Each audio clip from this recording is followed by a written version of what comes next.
born in Palestine. I got kicked out when I was 2 years old. And they're saying it's their land. Palestine is my land, and I want to go back to it. We got attacked about 4 o'clock on the Marmara. We weren't expecting it. Some of us just woke up, some of us were praying, some of us were just sitting there.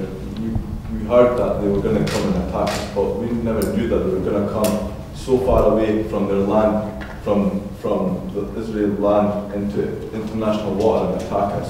It was all dark. I was standing, just looking at the water, just sitting there standing, and all I see, live ammunition firing on the top deck. Now there was a group of people on the top deck, and you could just see them. Live ammunition, bombs, all types of bombs, flashbacks, smoke bombs, gas bombs, every type of bomb they're using it against us. Now they knew we were civilians. They did not give us any warning or advance warning at all that they were going to attack us. They just attacked us out of the blue with no reason. If they even said something, but they never said nothing. All we knew is we're surrounded with so many ships. We had 2 submarines in front of us and behind us. We had helicopters, everything around us, and we were a bunch of civilians. We were activists who were there to help people in Gaza.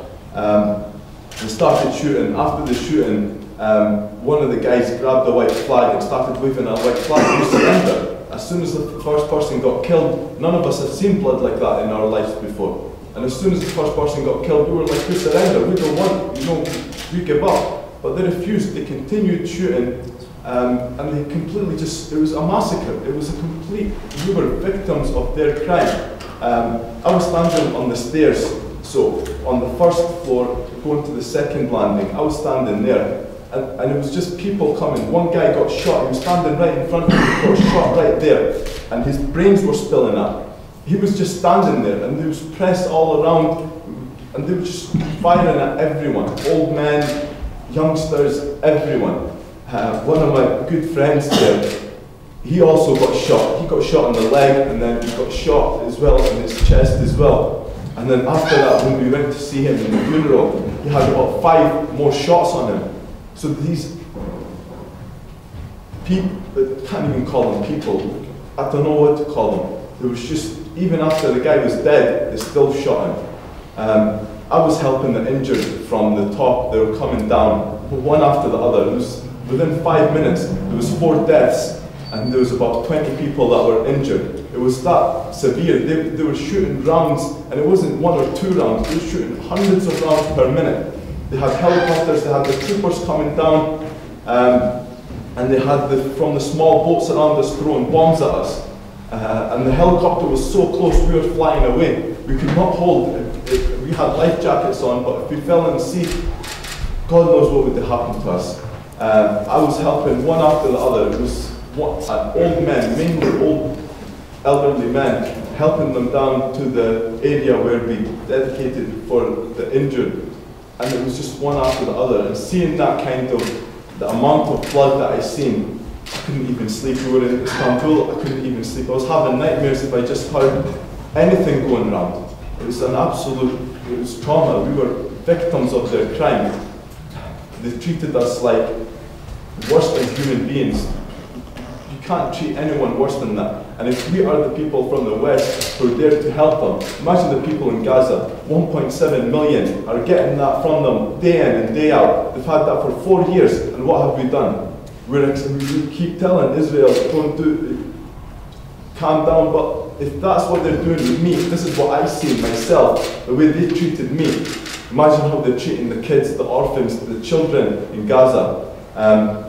After the wounded were coming down, it got to a point where the manager were announcing on the ship that everyone just come down. They're not going to show any mercy on us. Even after the first death we were waving, they were showing no mercy. Everyone that came in their way, they were shooting. They were shooting at the press. A guy, one of the doctors had a white thing on top. They were still firing at him. Luckily, he never got shot. If he got shot, then everyone on the boat that got injured would have been dead, because we only had 1 or 2 doctors and a few people who nurses that weren't even professional nurses, but knew a little bit we went inside. They surrounded us completely. They, as Hassan said, they had shepherd dogs. I seen with my own eyes. The guy, after everything calmed down and we said that we surrendered and they had us all around, the guy opened and he goes, "Do you speak English, Arabic?" to this guy. And he goes, "Yeah." He goes, "Come here." And as soon as he approached the door, the shepherd dog flew at him and bit him in the stomach. Now if you see the wound, these dogs are not trained to just stop whoever they are. They're trained to kill. And that's what they were doing. They were trying to send these shepherd dogs on us. And then they took us out one by one. They kept us in the ship surrounded for about 3-4 hours. Now we had people, the blood was flowing out of them. They needed medical attention straight away. On my plane down, I was reading a paper where some guy got shot and they wounded him straight away, and if they approached him, he would have survived. We had for 4 hours, 3-4 hours, where people got shot in their head, shot in their shoulders, their chests, their legs, and they weren't caring about them. They were bleeding, and to see that with my own eyes, it was just absolutely. They took us upstairs. Before they even took us upstairs, they grabbed us, they took our phones off us, threw them in the sea. When I came outside, the guys had gloves on with proper metal paddings, punching me, elbowing me in the face, kicking me. He grabbed me, he took everything off me except my underwear and completely searched me. Everything we had, he was throwing it in the sea. He didn't care what it was. Cameras, everything, he was throwing in the sea. They tied our hands behind our back. I didn't have much of a bruise, but some people had, because the blood was getting trapped, some of the nerves just, they took us upstairs, made us sit on our knees for 10 hours and just put our heads down. I was thirsty, I was needing a drink. I would ask him for water, he'd come behind me and smack me with his gun. If I even opened my mouth, my friend was standing beside me, he was bleeding. I just wanted to see if he was okay. I was looking at him, and just because I turned my head, I would get a slap, I'd get a whatever, just hit from behind.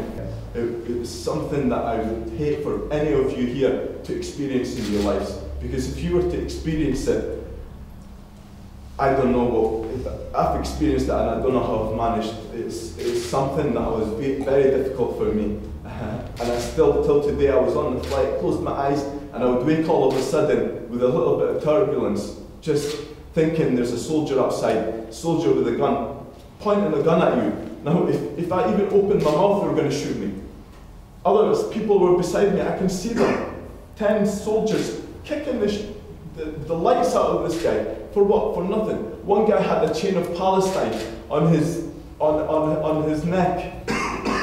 3 soldiers around him were like, "Take it off." He goes, "I'm not taking it off." I seen them slap him 70 times. From slaps to punches to kicking him, and he refused to take it off. And then they let him go. And I was speaking to him after, he goes, "For me, that's a little victory for me." He goes, "That's a little victory for me." Because they didn't want to take it off for him, but they wanted him to take it off to say that this is not your land. Now, Palestine's our right. I was born in Palestine. I got kicked out when I was 2 years old. And they're saying it's their land. Palestine is my land, and I want to go back to it. Thank you very much for that. And thank you to everyone.